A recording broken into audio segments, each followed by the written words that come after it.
Well, hello to my gorgeous, gorgeous Aries out there. It's Dr. Leona Mercury coming in for your solar eclipse reading. This is for September 2025, but whenever you see it, of course, it's meant for you. I just want to say thanks to everybody for coming on in. Thanks for your support, new, old, everyone is welcome here. And come over to Patreon to see this extended video. If you join up as a VIP at this time, you'll be able to get a free personal reading, one question personal reading only, and it's only good until the 22nd of September, and that is the day of the solar eclipse. So these are being dropped before that. Make sure you come on in for that, okay? And guys, all of the proceeds from my channel go to Elephant International's Elephant Refuge of North America, an ancient Vedic secret that helps us to erase past sins. So if you want to be a part of that love, come on over. We do have this Ace of Cups coming in for my gorgeous Aries. There's love on the table, quite literally. Six of Cups in the past, a person that you've known in a past life, perhaps. I think some of you, it's a very recent past kind of an energy. There's some sort of conflict. There's a backwards energy, 6 to 5, a little bit of, you know, 2 steps forward, 3 steps back here.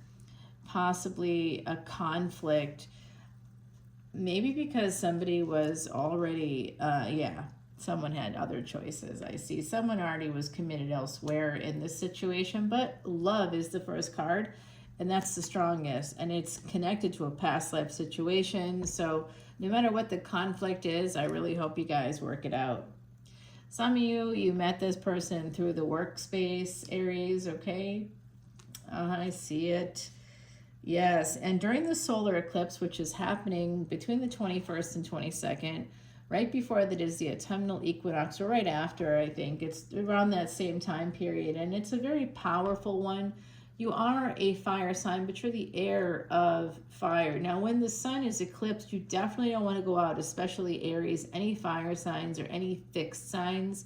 So Taurus, Scorpio, Aquarius, Aries, Sagittarius, Leo, y'all want to stay indoors on that solar eclipse, okay? We do have Sagittarius energy, so this person could have Sag in their chart. I see that. It's the first card that's connected to a specific sign for you, Aries, so I think this person could have Sag energy. Like, if someone were to go by birth dates alone, you know, I would not have that Sagittarius energy. It wouldn't be obvious, but year of the tiger here coming out also. Someone born 1962, 1974, 1986. Hello, I see you. Yeah, this person, there's a person that's got some Sag energy that you might have worked with, or angelic energies at least brought you together. Here you are, Aries, coming right out. You are coming out here, the 7th card. So my guess is this is a person you would like to marry, or they would like to marry you. Some of you are already married, and that's the problem. I see it. Don't worry, I see it. It's a person from a past life that, you know, you get married in this lifetime and you're like, yeah, it's good, it's fine.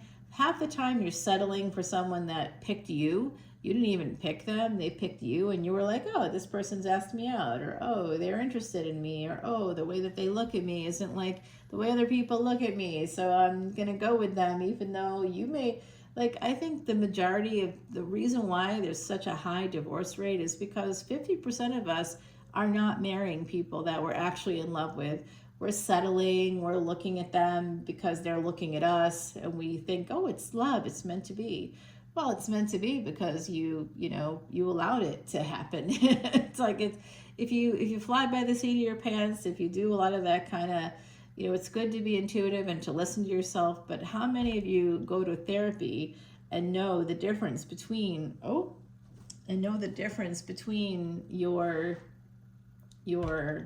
intuition and the fears that are actually driving the chariot, the emperor drives the chariot, of course. So guys, I see it's you that has a lot of choices here. You could have been put in a space of third party, or put someone else in a space of third party. And I think that with the 5 and 5 coming out, I am getting the hiccups, and that's a sign that the other side is here and wants to chime in. So I'll see what I can do about that, guys. And they're mentioning to me that the scry was under the cards. Okay. So let's see here. What can we do? What can we do? We're going to see what the other side has to say, probably on Patreon, but if they push me, I'm going to have to stop the reading and let them in. Okay, so I do see someone wants to change the situation. There's no talking right now, maybe between you and this person. It does look like there's a failure to launch here, at least in the past there was, but the seeds were planted. For someone here, you really in love with someone, aren't you? To have the Ace of Cups come out, it's not just you, it's the other party too. So during the solar eclipse, there could be some big revelation that this is a once in a lifetime. With this, let me tell you how I do the readings. Besides the other side, like basically guiding the whole thing. For me, I am a psychic medium. My great-great-grandmother is Marie Laveau, guys. So let me just say, wow, this is what we see on the surface, and this is what's underneath it, the stuff you can't see. So what's beneath the surface? There is love here, and what's beneath the surface is that somebody, both parties, want this to become a relationship, like a real relationship, like a public, you tell your families about it. Six of Cups is what we see on the surface. This is something that past life or recent past, and the reason why it's not in the present is because there was a failure to launch. And the failure to launch, where's that coming from? Five of Wands. What's underneath the Five of Wands? Just not matching up here, are you? With the ideas, or communication is off. Five of Pentacles is someone may also have a mental health issue. Someone could work in mental health, I'm seeing as a possibility. The Emperor here is the one that seems to have the Seven of Cups, seems to have the choices. So it could be you that's married or that's already attached, or maybe you were when you met and that was the problem. But I see ultimately that this was a divine connection. If it's a divine connection for you personally through your work, Aries, this is a message for you. Absolutely. If you're a cross watcher here, I feel that energy. Someone here coming in, trying to spy on their Aries partner. You already married to this person, right? Or you're already in a relationship with an Aries, and you're here, and you're like living together. You have kids or something. I see that person. They did make a connection. You suspect it. They did make a connection at work. Sorry, Aries. I don't mean to let the cat out of the bag, so to speak here, but that's what's happening. Someone has, and it definitely is a Sagittarius energy. So just remember, I'm coming at this from a Vedic perspective, and Sagittarius, I look at the Ascendant quite a lot, so that's your physical life. So this person, I think that they could be a Sagittarius Ascendant. All right, that's what I'm seeing here. That is, besides you, Aries, that's the sign that's come out now twice in the reading. Okay, so for this solar eclipse, if you haven't met this person yet, if this isn't something that you're dealing with right now, some of you it is something you're dealing with right now. If you haven't yet dealt with this during or just after that solar eclipse, there's some big energy coming out. Angels are here. Three of Wands, this is eventually going to become a relationship. So, buckle up there, Aries. If you think you're sitting in the space of the marriage, that you've settled for this other person, or they've settled for you, or you don't want to rock the boat because you've got kids, or whatever the excuses are.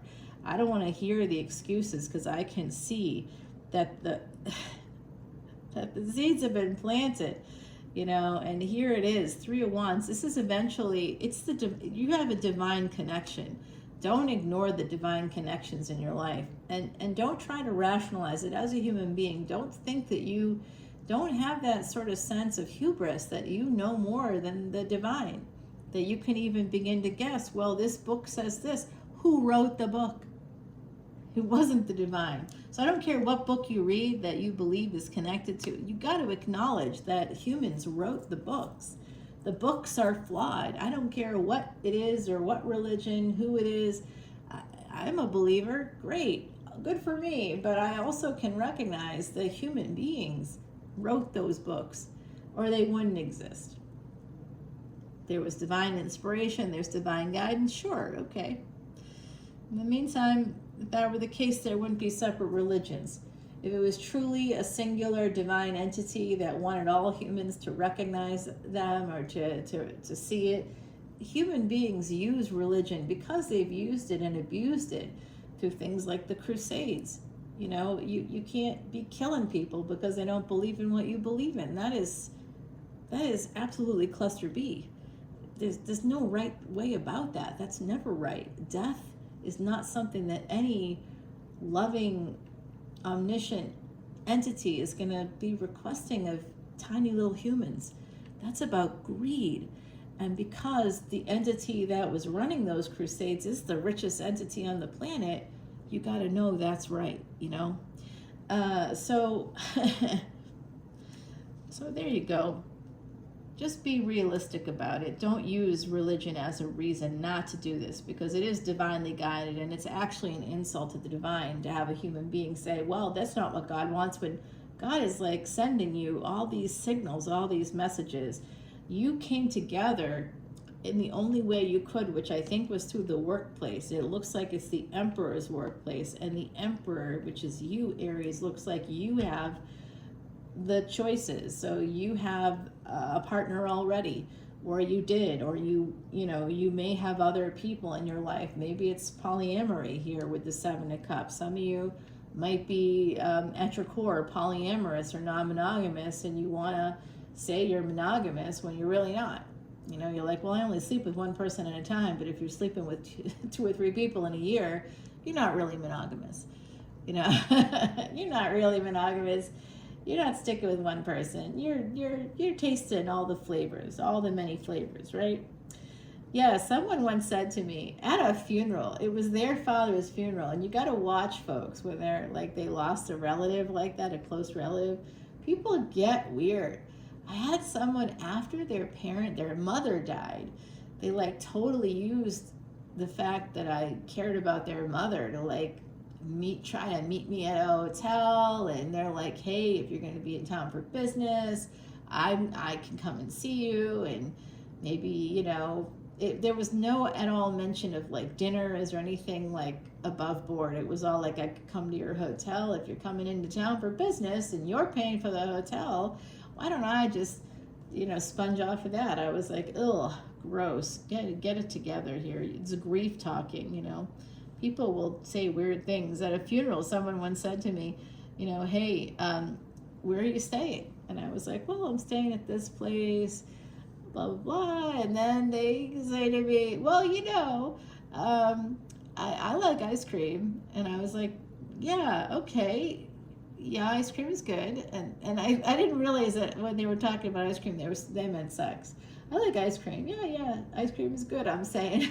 They're like, yeah, it's great. I love a lot of different kinds of flavors. I don't always get the same flavor. And they were absolutely married, and their wife was 5 feet away. And they're propositioning me, talking to me about fucking ice cream. No joke, Aries. Oh, my Mars is my highest degree planet, and I am absolutely in this boat with you guys. And you know, I see this energy as somebody coming in and apologizing, wanting to, recognizing that they may have been the problem all along. Someone here is like, hey, I've got the conflict, because you got to think about that. If one person is single or is available, even if they're in the process of a divorce, they're open, they don't have to hide, but you do, then you're the problem in the relationship. You're like, oh, it's because they're a feminist, or they're not a feminist, or they're Republican, or they're not a Republican, or they're whatever. You know, just looking for the differences and saying that that's the problem is, you know, just so basic. That's not the problem. The problem is that someone's attached here and someone isn't. And love developed between the two of you because the person that isn't is honest and probably told you that they loved you and that they wanted a relationship with you.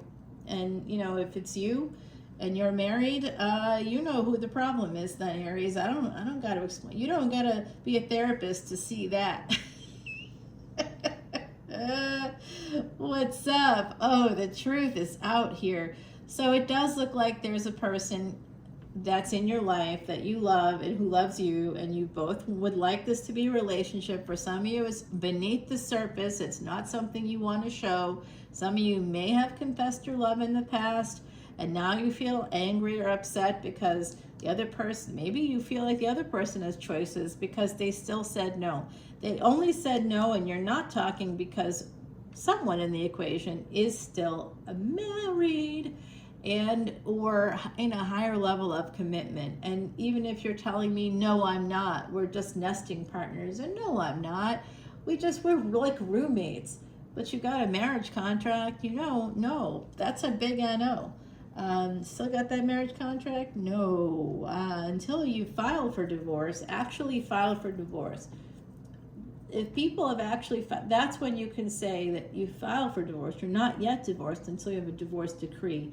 And that's here in the United States of America. In any of the states, that is the case. I am not a lawyer yet, but it doesn't matter. That's something that anybody that's literate could find out themselves. And it's public information.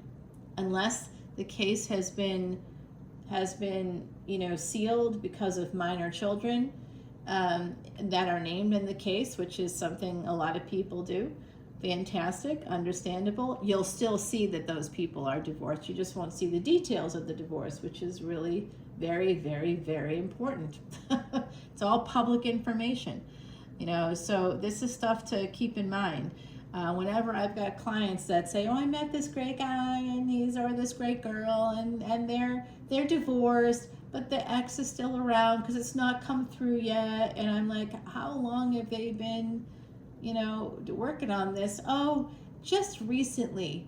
That tells me that this person's probably cheating, probably looking for, a better partner, whatever that is. They're swiping right because there's a lot of choices out there. They want to see what those choices are, and if they find one that they find is better, that they're happier with than their current partner, then magically the divorce begins, and it'll take like multiple years.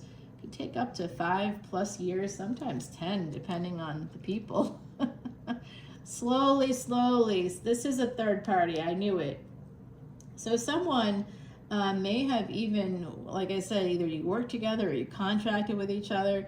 That's really coming out here. This is somebody that's got some really pretty fantastic ideas coming out here. And the third party energy, you see this with the home. This is Cancer energy here, right there. So the cups are broken. Usually 3 of Cups is a celebration. This is the Timothy Lance Archeon deck, and it is a New Orleans deck. I am a New Orleans reader. So we've got Aries, we've got Sag popping up, and the next sign we get is Cancer. So all of these things are connected here. Someone in the equation is younger. It's a newer romance, like I said, a newer, younger person. They're younger than you, Aries. I see that. They're younger. I suppose you could be younger, but someone in this equation is younger. And some of you feel that that's what happened,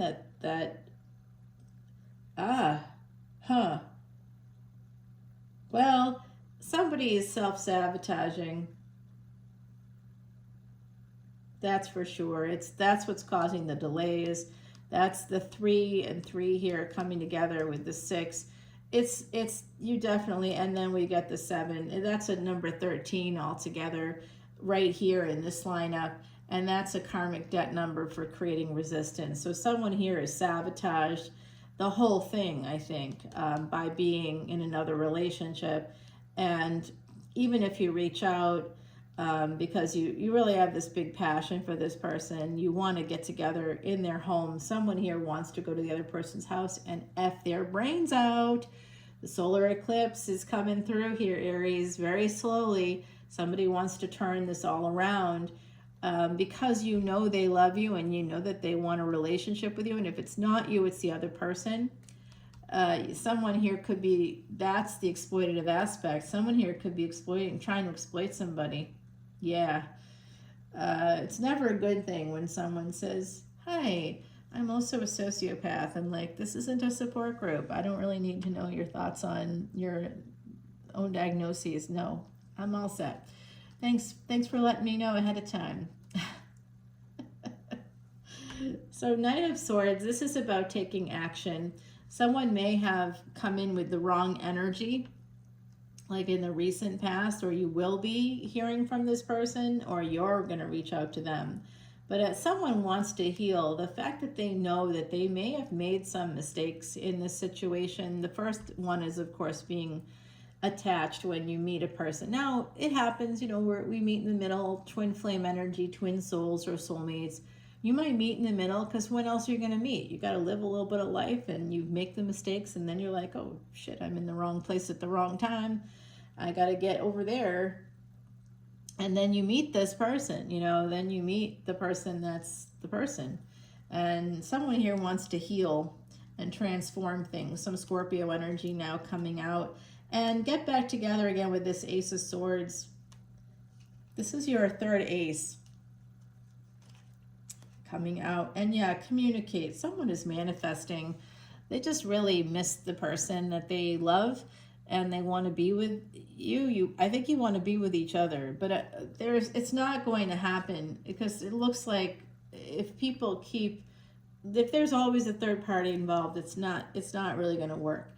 But there is this energy of like a lot of sexual energy here because the next two cards are telling me that somebody is manifesting pleasures of the bed. That's the 12th house energy. The Hangman is like someone on like a St. Andrew's cross. Someone here could have a sex dungeon, or maybe of a home, like a home sex dungeon kit or a hoe on the go bag where you have like a couple like masks and, you know, some fuzzy handcuffs and condoms and I don't know, some kind of like flavored lube or I don't know. I see something and someone's got it like in like a little bag or suitcase, and you know there's a few little spicy things in there, huh? Because this is like really good sex. Someone is just so sexually obsessed with the other person. That's what I'm really seeing here. Someone is sexually obsessed. There could be a Leo involved. Now we've got Pisces and Gemini popping up here. Let's go over to that extended, guys, and find out about the spicy stuff because opportunity is going to be knocking for happiness, the solar eclipse, and you are going to have a decision to make. What decision?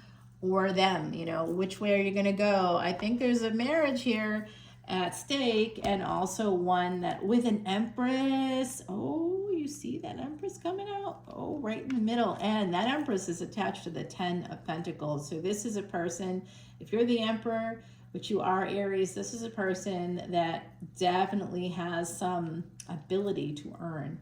All right, let's get you an Oracle card and take it over to Patreon, guys. The Sentinel, number 15. Oh, yeah, Aries. So this person could have been, you could have been their 15th. They could have been your 15th. The number 15 here coming out in that way for me. And I see someone is attached to a partner who's watching you all the time. You've had a controlling partner. Am I right, Aries? Somebody that's watched you all the time. This other person that you're in love with and who's in love with you, who there's this potential to have this amazing relationship with, to have this incredible sex with, this person is not watching you. And that might bother some of you. Some of you might not know that love isn't obsessive. You could be obsessed with them and they're like not even reaching out to you. They're like, yeah, we can't be friends. We're done. You know, you've got another person. I'm worth more. Yeah, I'm all set. And some of you are conflicted because you think that they may have more choices beyond you. It's not always that way, right? Like it's not, if someone doesn't want you because you're attached, if they've told you that they love you, if they've told you that they have feelings for you, if they've made time in their life and space in their life for you, and you still remain attached to someone else, they will eventually move on from that. You know, like that's just the reality. Human beings don't want to be dogs that are there for your convenience. You know, dogs, some people treat their dogs like companions, like equals, like they're, you know, not like equals exactly because they're under your care. But you treat them like you give them choices, you think about their well-being. You know, do you want to come out with me? Do you want to like do this or let's go or here and see, you know, if they want to play with you, bring over a toy, you actually play with them. You know what I mean? Like you encourage them to make choices, to have that respect. You give the animal respect, right? You know that they're kind of tied in with you, but you give them respect. And so, but they're still tied in with you. They still are at your whim. They can't open the front door or they'd leave. You know, if dogs that are abused, they wouldn't stay there if they had the choice to leave. Dogs don't have that choice. And so when you treat somebody like over and over again, keep coming back to them for some kind of supply, they're going to recognize the narcissism in that. You can't just keep going back to people, offering them absolutely nothing but sex and think that that's enough. That's not enough. Women especially don't want that. They want to have a relationship. They want to have support, and not just you checking in with an email or text every once in a while. That's breadcrumbing. You can't give a woman basics and then expect her to, like, you know, go down on you and, you know, suck your whatever, or, you know, like, I'm seeing this kind of an energy, and I don't know if you're the feminine in this space or some of you like are the feminine and you're married. There's a little complication there because you really love the person you're with, but they're not on your level 100%. Am I right about that? You'll have to let me know. Drop comments, guys. Some of you are connected to a narcissist, or you were in the past, or you are currently, and you may not recognize that maybe they're covert. They're not the same kind of narcissist that you were involved with in the past. This is someone that's more covert. So that feels like kind of like an apologetic person that's like, oh, I'm sorry, am I bothering you? When it's like 3 o'clock in the morning and they're, you know, turning on the television and when you're trying to sleep. I don't know. I'm getting that kind of a weird energy. So let me know what happens. We're going to go over, but just know that someone involved in this equation is involved with other people. And there is one of those people that's already involved. The person they're involved with is watching them like a hawk. You know, you gotta, these, like, what do they call those, like, apps that, like, try to, people that share locations. I know that can be for someone's protection, and sure, that's great if that's the situation. If you're going out and you're like, hey, I'm going to be going out tonight, I'm going to share my location with you so you can just keep an eye on me, make sure I'm okay, fine, I guess, but I don't really see why you got to do that if you're a grown-up. Don't act like you're children when you're not a child. Like, I would absolutely do that with my kid. Hey, share your location, just let me know where you're at so I can just keep track of you, because I'm responsible for you. You know, but if you're a grown-up woman, grown-up man, grown-up human being, and, you know, you're out with your friends, you're not going out drinking on your own, I'm sure, but even if you did, why you need everybody to know where you are?